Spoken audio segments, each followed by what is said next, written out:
નમસ્કાર વિદ્યાર્થી મિત્રો, આપણી એજ્યુકેશન ચેનલ ડેલ્ટા એજ્યુકેશનમાં આપનું સ્વાગત છે। ધોરણ 12 વિષય વાણિજ્ય વ્યવસ્થા અને સંચાલનની અંદર ચેપ્ટર નંબર 4 વિશે અભ્યાસ કરીએ છીએ। અને જો કોઈ વિદ્યાર્થી મિત્રોને અગાઉના જે વિડીયો છે જોવાના બાકી હોય તો તેની લિંક નીચે ડિસ્ક્રિપ્શનમાં આપી છે, ત્યાંથી તમે જોઈ શકો છો। અને જો હજુ સુધી અમારી ચેનલને સબસ્ક્રાઇબ કરવાની બાકી છે તો જલ્દીથી ચેનલને સબસ્ક્રાઇબ કરી બાજુમાં રહેલો બેલ આઇકન છે એ ચોક્કસથી દબાવી દેશો।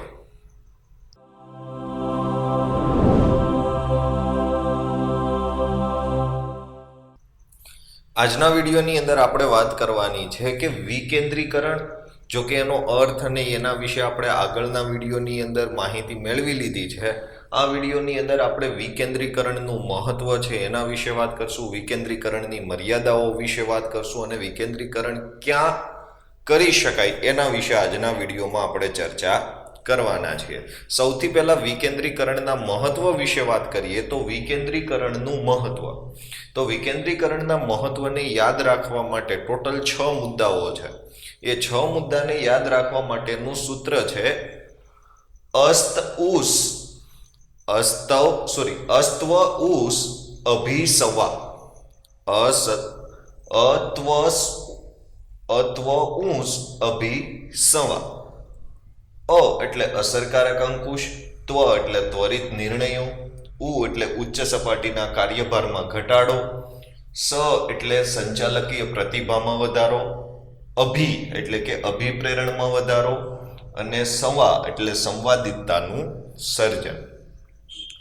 સૌથી પહેલા કે વિકેન્દ્રીકરણ આપણને શા માટે ઉપયોગી થઈ શકે તેમ છે, શા માટે આપણે આપણા એકમની અંદર વિકેન્દ્રીકરણ અપનાવવું જોઈએ। તો સૌથી પહેલું કે નંબર 1 અસરકારક અંકુશ, કે જો તમારા એકમમાં અંકુશ ન રહેતો હોય એવા સંજોગોમાં જો તમારે અંકુશને ઇફેક્ટિવ બનાવવો હોય તો વિકેન્દ્રીકરણ કરી દો, તમારા એકમની અંદર અંકુશ આપોઆપ આવી જશે। કેવી રીતે?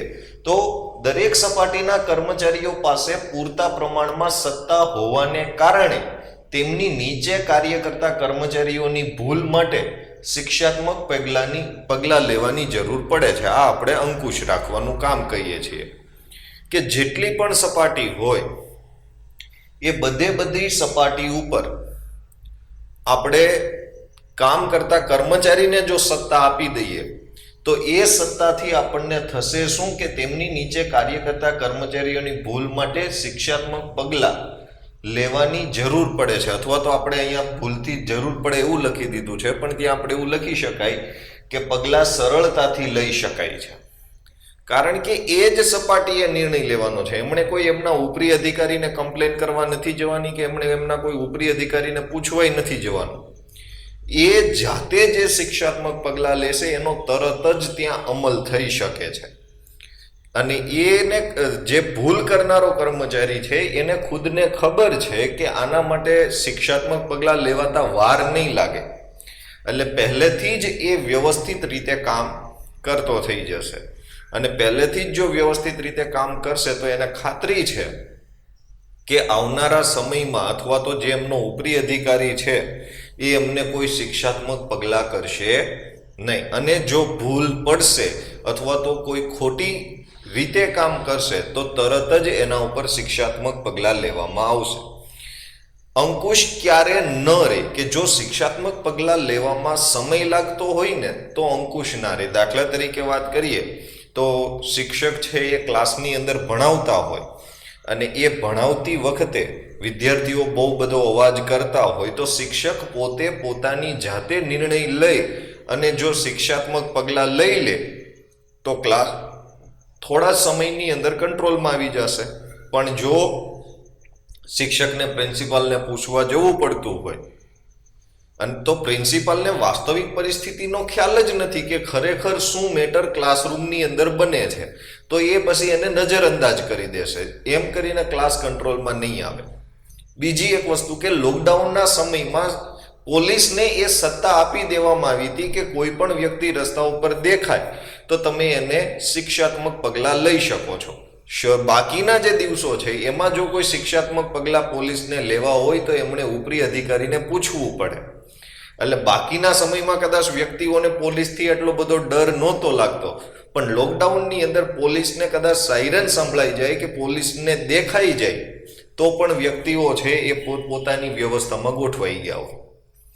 આ અસર પડે છે કે જ્યારે આપણે કોઈ વ્યક્તિને સત્તા આપી દઈએ છીએ, જે સપાટીએ જરૂર છે એ સપાટીએ જો સત્તા આપી દઈએ તો 100% એ સત્તાને આધારે અંકુશનું કાર્ય છે એ સરળ બની જશે.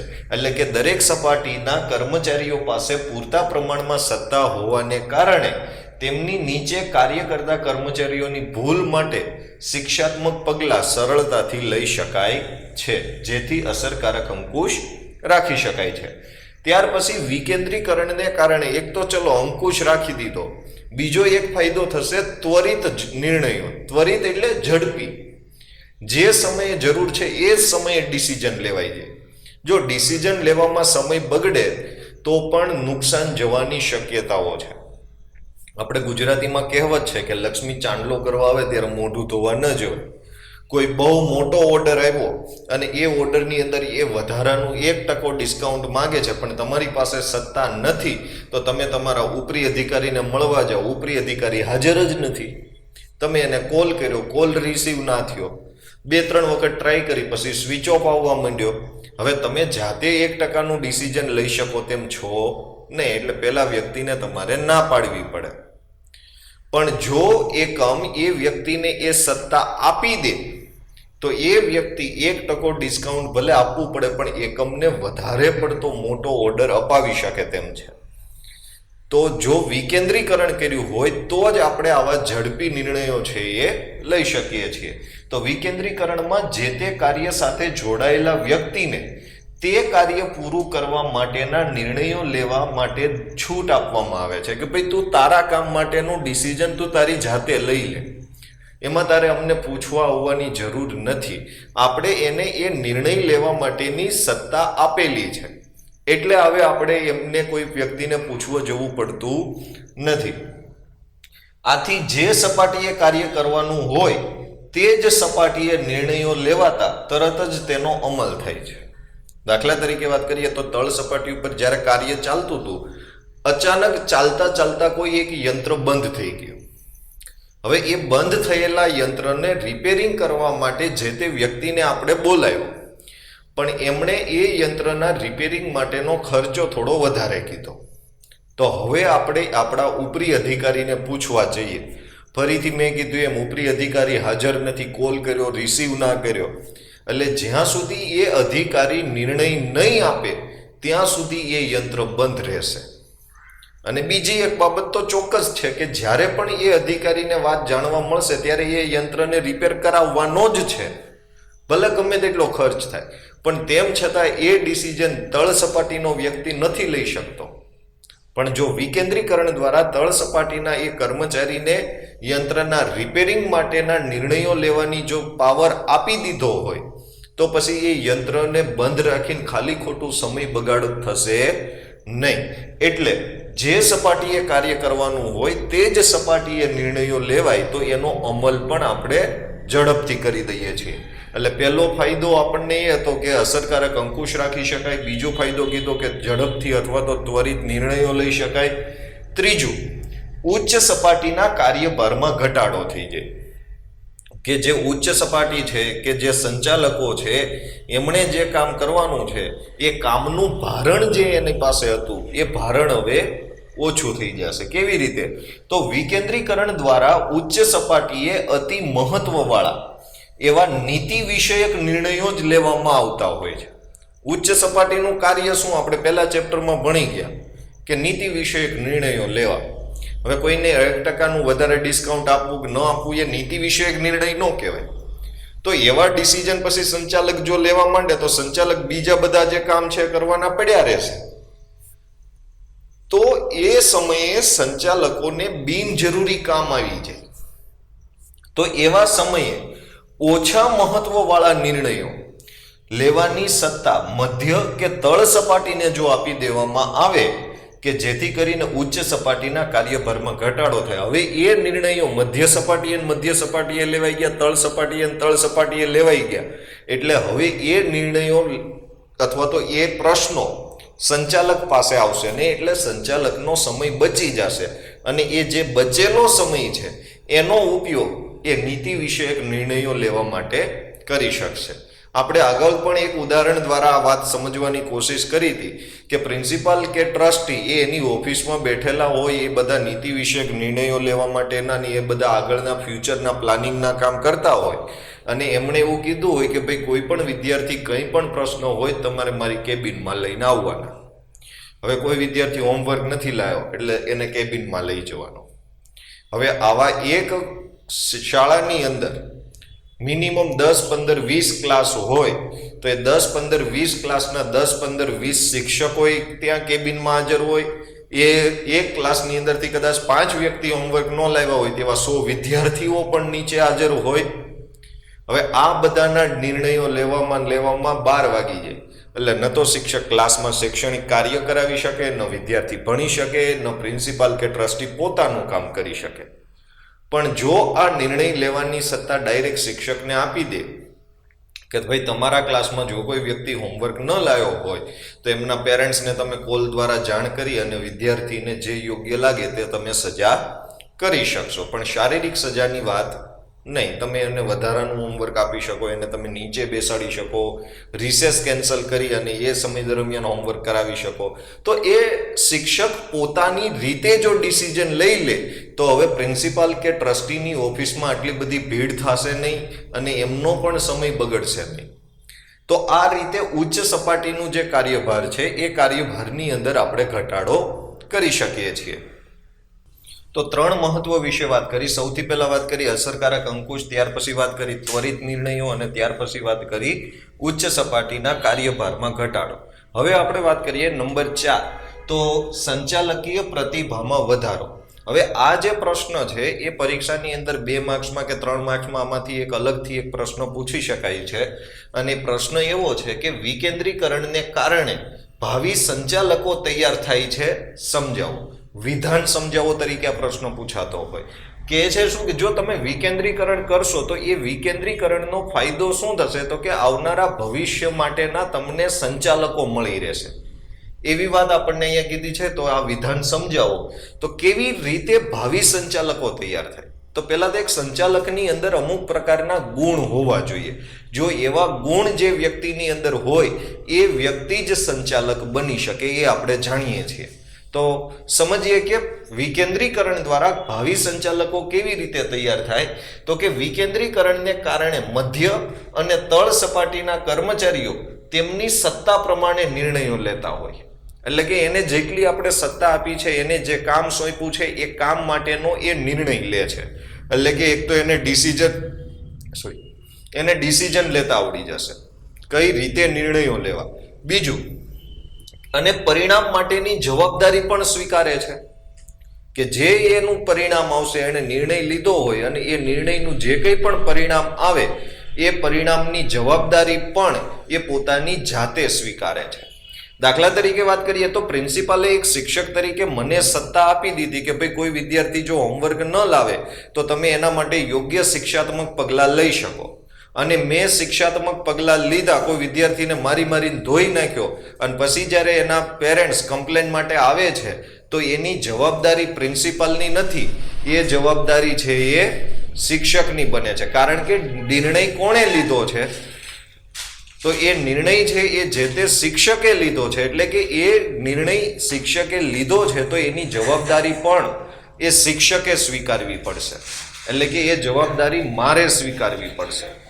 એટલે મારી અંદર નિર્ણય લેવાની ક્ષમતા પણ વધી અને નિર્ણય લેવાની ક્ષમતાની સાથે સાથે એ જે કંઈ પણ નિર્ણય લીધો છે એ નિર્ણયની જવાબદારી પણ મને લેતા આવડે છે. તો જ્યારે કોઈ વ્યક્તિને આપણે સત્તા આપીએ છીએ તો એ સત્તા આપવાને કારણે એની એક નિર્ણય શક્તિ વધી જાય છે અને બીજું એને જવાબદારી લેતા પણ આવડે છે. ત્યાર પછી વાત કરીએ તો નિર્ણયની સ્વતંત્રતા હોવાથી કે ભાઈ એમને ડિસિઝન લેવા માટેની છૂટ આપવામાં આવે છે, તેથી તેમના તાબેદારોને એ નેતૃત્વ પૂરું પાડી શકે છે. નેતૃત્વ પૂરું પાડવાની, તેમની વચ્ચે સંકલન સાધવાની, કે ભાઈ એ એક સારો લીડર બની શકે છે. લીડરનું કામ શું હોય તો કે એમના અંડરમાં જે કંઈ પણ કર્મચારીઓ કામ કરે છે એ બધાને એક સારું વ્યવસ્થિત એમના પ્રશ્નોને સાંભળવા, એ પ્રશ્નોનું નિરાકરણ લાવવું, આ કામ એક લીડરનું હોય. તો એક લીડર તરીકે એનામાં એક નેતૃત્વ પૂરું પાડવાની શક્તિ વધે. કેમ? તો કે એને નિર્ણય લેવા માટેની સ્વતંત્રતા આપવામાં આવી છે. એટલે જો ડિસિઝન લેવાની સત્તા એને ન આપીએ તો એનામાં ક્યારેય પણ નેતૃત્વના ગુણ ખીલશે નહીં. એટલે નેતૃત્વ પૂરું પાડવાની, તેમની વચ્ચે સંકલન સાધવાની. સંકલન સાધવું એટલે બધાને એક સાથે રાખીને કામ કરવાનું છે અને તેમને પોતાના કાર્યનું આયોજન કરવાની. કારણ કે જ્યારે એ ડિસિઝન લે છે ત્યારે એ પોતાના ડિસિઝનો આડેધડ નહીં લે, એના માટેનું એક વ્યવસ્થિત પ્લાનિંગ કરશે અને એ પ્લાનિંગ કર્યા પછી એ ડિસિઝન લેશે. એટલે કે આયોજન કરવાની તેમજ અંકુશ રાખવાની. કારણ કે પોતે જે નિર્ણયો લીધા છે એ નિર્ણયો પ્રમાણે કામ કરાવવાની જવાબદારી પણ એની છે. એ નિર્ણયને જો સફળ કરવો હશે તો જે એના અંડરમાં કામ કરતા કર્મચારીઓ છે એમની પાસે એમણે એ વ્યવસ્થિત રીતે કામ કરાવવું પડશે અને એ કામ કરાવવાની આવડત એ કર્મચારીમાં આવશે. અને જો કોઈ વ્યક્તિ ભૂલ કરે છે તો એમને શિક્ષાત્મક પગલાં પણ એ જ વ્યક્તિ કરી શકશે, એટલે કે તે અંકુશ રાખી શકશે. જુઓ કેટલા ગુણો એની અંદર વિકસ્યા. તો સૌથી પહેલું તે નિર્ણય લેતા શીખી ગયો, બીજું નિર્ણયની જવાબદારી લેતા શીખી ગયો, ત્યાર પછી એ નેતૃત્વ પૂરું પાડતા શીખી ગયો, સંકલન સાધતા શીખી ગયો, આયોજન કરતા શીખી ગયો અને અંકુશ રાખતા શીખી ગયો. આ બધા જ ગુણ એક સંચાલકમાં હોવા જરૂરી છે. અને હવે એક કર્મચારીમાં આ બધા ગુણ છે તો એ ગુણ આવ્યા ક્યાંથી? તો એ ગુણ આવવા પાછળનું માત્ર એક જ કારણ છે, એ છે વિકેન્દ્રીકરણ. કે જો આપણે વિકેન્દ્રીકરણ ન કર્યું હોત તો આવા બધા ગુણ એ કર્મચારીની અંદર ક્યારેય વિકસત નહીં. એટલે કાર્ય આવડત વધે છે. તેથી કર્મચારીને વિવિધ પરિસ્થિતિમાં નિર્ણયો લઈ તેમની આવડત બતાવવાની તક મળે છે, જેને આધારે ભાવિ સંચાલકો તૈયાર થાય. હવે કોઈ કર્મચારીની અંદર આ બધી આવડત હતી, એ સારામાં સારો નિર્ણય લઈ શકતો હતો, દોરવણી આપી શકતો હતો, અંકુશ રાખી શકતો હતો, આયોજન કરી શકતો હતો, બધા ગુણ હતા. પણ જો એને મોકો મળે તો એ પોતાની જાતને સાબિત કરી શકે. જ્યાં સુધી એને મોકો જ ના મળે ત્યાં સુધી એ પોતાની આવડતનો ઉપયોગ કરી શકતો નથી. એટલે વિકેન્દ્રીકરણ દ્વારા એને એક એવો મોકો આપવામાં આવે છે કે જેની અંદર એ પોતાના નિર્ણયો લેશે, એની અંદર આવા બધા ગુણો વિકસશે તો આવનારા સમયમાં એ વ્યક્તિ એક સંચાલક પણ બની શકે છે. તો એની અંદર એ સંચાલકના ગુણ આવી જાય છે. એટલે આપણે એવું કહી શકીએ કે વિકેન્દ્રીકરણ દ્વારા ભાવિ સંચાલકો છે એ તૈયાર થાય છે. ત્યાર પછી વાત કરીએ નંબર 5, અભિપ્રેરણમાં વધારો. હવે અભિપ્રેરણ એટલે શું? તો કે અભિપ્રેરણ એટલે મોટિવેશન, પોતે મોટિવેટ થાય. કેવી રીતે? તો કે વિકેન્દ્રીકરણથી દરેક સપાટીના કર્મચારીઓની આત્મશ્રદ્ધા અને અભિપ્રેરણમાં વધારો થાય. આત્મશ્રદ્ધા એટલે કે પોતાનામાં એને થોડો ઘણો વિશ્વાસ આવવા લાગે છે.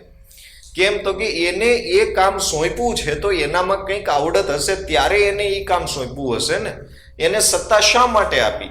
તો એ પોતે સમજે છે કે પોતાનામાં કોઈક આવડત છે એટલે એનામાં આત્મશ્રદ્ધા અને પોતે પણ મોટિવેટ થાય. વિચારો કે એ કોઈ વિદ્યાર્થીને ક્લાસમાં માત્ર મોનિટર બનાવી દેવામાં આવે તો પણ એ મોટિવેટ થઈ જાય છે, હોમવર્ક રેગ્યુલર લાવવા માંડે છે, વધુમાં વધુ માર્ક્સ લાવવાની કોશિશ કરે છે. તો આ શેના કારણે? એને આપણે કંઈક સત્તા આપી, એને આપણે મહત્વ આપ્યું એટલે એ વ્યક્તિ મોટિવેટ થયો. તો એવી જ રીતે આપણા એકમની અંદર પણ કર્મચારીઓને આપણે સત્તા આપીને એમનામાં આત્મશ્રદ્ધા અને અભિપ્રેરણમાં વધારો કરી શકીએ છીએ. હવે નિર્ણયો લેવાની સ્વતંત્રતા હોવાથી તેમના આત્મવિશ્વાસમાં વધારો થાય, એનો કોન્ફિડન્સ છે એ વધી જાય. અને ખાસ કરીને સેલ્ફ કોન્ફિડન્સ, કારણ કે એક વખત ડિસિઝન લેશે, 2 વખત 3 વખત એમ કરતા હવે એને આવડત આવી ગઈ છે તો એ પછી છેક સુધી એ જ્યારે પણ જરૂર પડશે ત્યારે એ પોતે ડિસિઝન લેશે અને કોન્ફિડન્સથી લેશે. કારણ શું કે અત્યાર સુધી એણે જે ડિસિઝનો લીધા છે એ સફળ થયા. અને જો કોઈ ડિસિઝનમાં ક્યાંક થોડી ઘણી તકલીફ થાય તો પણ એ વ્યક્તિ પોતે સુધારવાની આવડત ધરાવે છે. તેથી તેઓ વધારે સભાનતાપૂર્વક નિર્ણયો લેવા માટે અભિપ્રેરિત થાય. કે અત્યાર સુધી તો એના ડિસિઝનો બધા પરફેક્ટ હતા, પણ કોઈ ડિસિઝન પરફેક્ટ ન બની જાય એનું એ ધ્યાન રાખશે અને એ ધ્યાન રાખીને એ વ્યક્તિ છે એ પોતાના ડિસિઝનને વધારે સભાનતા એટલે બુદ્ધિપૂર્વક થોડું ઘણું વિચારીને આડેધડ નિર્ણયો લેશે નહીં અને એના માટે મોટિવેટ થાય છે કે ભાઈ જો અત્યાર સુધી મારા ડિસિઝન પરફેક્ટ છે તો હજુ આવનારા ડિસિઝન પણ મારા પરફેક્ટ હોવા જોઈએ. ત્યાર પછી વાત કરીએ નંબર 6, સંવાદિતતાનું સર્જન. સંવાદિતતા એટલે શું? તો કે બધા જ કર્મચારીઓને એકબીજા વિશે માહિતી હોવી, એકબીજાની સાથેના સંબંધો વિકસે, એને આપણે સંવાદિતતા કહેવાય. તો વિકેન્દ્રીકરણમાં દરેક સપાટીના કર્મચારીઓને નિર્ણય લેવામાં સામેલ કરવામાં આવે છે. જો એ ઉચ્ચ સપાટી હોય, મધ્ય સપાટી હોય કે તળ સપાટી હોય, બધી સપાટીના કર્મચારીને ડિસિઝન લેવા માટે આપણે એમાં સામેલ કરીએ, એની સાથે ચર્ચા વિચારણા કરીએ છીએ. તેથી તેને વિશેષ મહત્વ મળે છે કે એને પણ એવું લાગે છે કે અમે એકમનો કંઈક હિસ્સો છીએ, કારણ કે અમારું પણ એકમમાં ઇમ્પોર્ટન્સ છે, એટલે જ તો એમને ડિસિઝનની પ્રક્રિયામાં સામેલ કરેલા છે. તો દરેક સપાટીના અધિકારીઓ કર્મચારીઓ સાથે, હવે જો અધિકારી કોણ અને કર્મચારી કોણ? જેની પાસે સત્તા છે એ અધિકારી છે, જે એના અંડરમાં કામ કરે છે એ કર્મચારી છે. એની સાથે ચર્ચા વિચારણા કરી અને યોગ્ય નિર્ણય લેતા હોય. એમને નિર્ણય ના લે, એની સાથે જેટલા પણ એના અંડરમાં કામ કરે છે એ બધાને સામેલ કરે. હવે બધાને સામેલ કરે એનાથી શું થાય? તો કે આ પ્રક્રિયા દરમિયાન દરેક જૂથ એકબીજાના સંપર્કમાં આવે. એટલે પહેલા જે 5, દાખલા તરીકે વાત કરો કે એકમમાં 5 ટીમો હતી, તો એ 5 ટીમો એક સાથે ભેગી થશે. પહેલા એ ટીમ એકબીજાને ઓળખતી પણ નહોતી, એ માત્ર પોતાની ટીમના કર્મચારીઓને ઓળખતા હતા. પણ હવે બધી ટીમો એક સાથે ભેગી થઈ એટલે એકબીજા સાથે વાતચીતો થશે, એકબીજા ટીમ વિશે જાણશે. આનાથી એક સહકારનું વાતાવરણ સર્જાશે. પહેલા કોઈ એક ટીમને જરૂર હોય, બીજી ટીમ મદદ કરવા માટે નહોતી આવતી, પણ હવે એ બધી જ ટીમો એકબીજાને ઓળખે છે તો એ એકબીજાને મદદ માટે તૈયાર રહેશે અને આમ સહકારનું વાતાવરણ સર્જાતા સંવાદિતતાનું સર્જન થાય. ત્યાર પછી હવે વાત કરીએ વિકેન્દ્રીકરણની મર્યાદા. જો વિકેન્દ્રીકરણનું મહત્વ વિશે આપણે વાત કરી, 6 મહત્વ છે, તો એમ વિકેન્દ્રીકરણની અમુક મર્યાદાઓ પણ છે.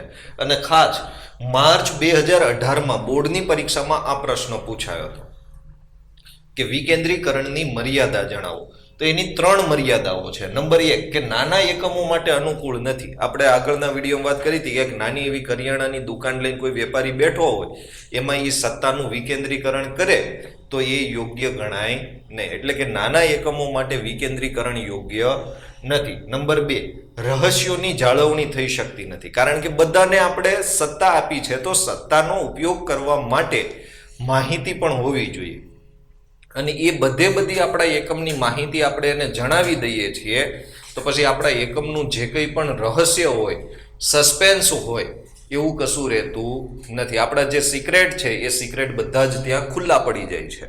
નંબર 3 કે સંકલનની ગેરહાજરીમાં વિકેન્દ્રીકરણ સફળ ન થાય. સંકલન એટલે એકબીજાનો સાથ સહકાર હોય તો વિકેન્દ્રીકરણ સફળ થાય. હવે સંચાલકે કંઈ અલગ કીધું હોય, મધ્ય સપાટી વાળો સંચાલકની સાથે સંકલન ન કરે, સહકાર ન આપે, એના વિરોધમાં જ ચાલે, તો એ વિકેન્દ્રીકરણ સફળ થઈ શકતું નથી. એટલે 3 મર્યાદા.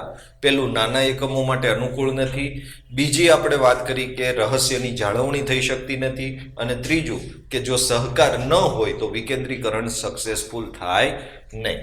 હવે વાત કરીએ કે વિકેન્દ્રીકરણ ક્યારે શક્ય બને અને ક્યાં શક્ય બને.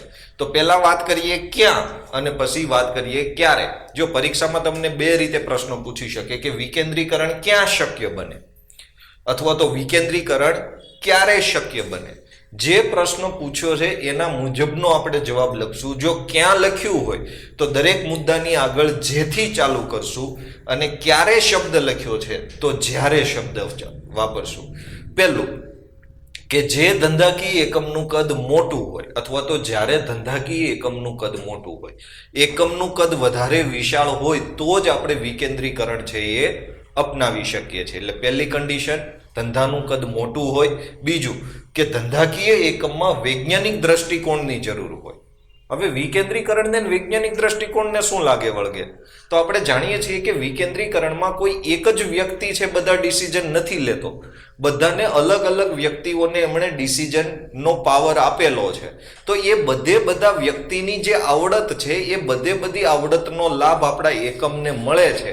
તો આપણે એને વૈજ્ઞાનિક દ્રષ્ટિકોણ કહીએ કે જ્યારે નાની બધી જ બાબતોને આપણે ધ્યાનમાં રાખવાની હોય, ટેકનોલોજીને પણ ધ્યાનમાં રાખવાની હોય, સામાન્ય કાર્યોને પણ ધ્યાનમાં રાખવાનું હોય, આવા સંજોગોમાં આપણે વિકેન્દ્રીકરણ કરી શકીએ. અને ત્રીજું કે એકમમાં સંચાલનની દરેક સપાટીએ સંચાલનની સહભાગીદારીતા દાખવવી શક્ય હોય. એટલે કે મધ્ય સપાટીને પણ આપણે સંચાલનમાં ભાગ આપવો જરૂર હોય, અથવા તો તળ સપાટીના કર્મચારીઓને પણ સંચાલનમાં ભાગ આપી શકાય તેમ હોય, એવા એકમોની અંદર જ વિકેન્દ્રીકરણ છે એ શક્ય બને છે. તો આજના વિડીયોમાં આપણે વિકેન્દ્રીકરણ વિશે વાત કરી. જો કોઈ પણ વિદ્યાર્થી મિત્રોને કંઈ પણ પ્રશ્ન હોય તો તમે નીચે કોમેન્ટ બોક્સની અંદર પૂછી શકો છો. અને જો વિડીયો પસંદ આવે તો મિત્રો સાથે ચોક્કસથી શેર કરજો. અને જો હજુ સુધી ચેનલને સબસ્ક્રાઇબ ન કરી હોય તો જલ્દીથી ચેનલને સબસ્ક્રાઇબ કરી બાજુમાં રહેલો બેલ આઇકન છે એ દબાવવાનું ભૂલશો નહીં. આજના વિડીયોમાં બસ આટલું જ. વધુ અભ્યાસ સાથે નવા વિડીયોની અંદર મળતા રહીશું. ત્યાં સુધી રજા આપશો. અસ્તુ. જય હિન્દ.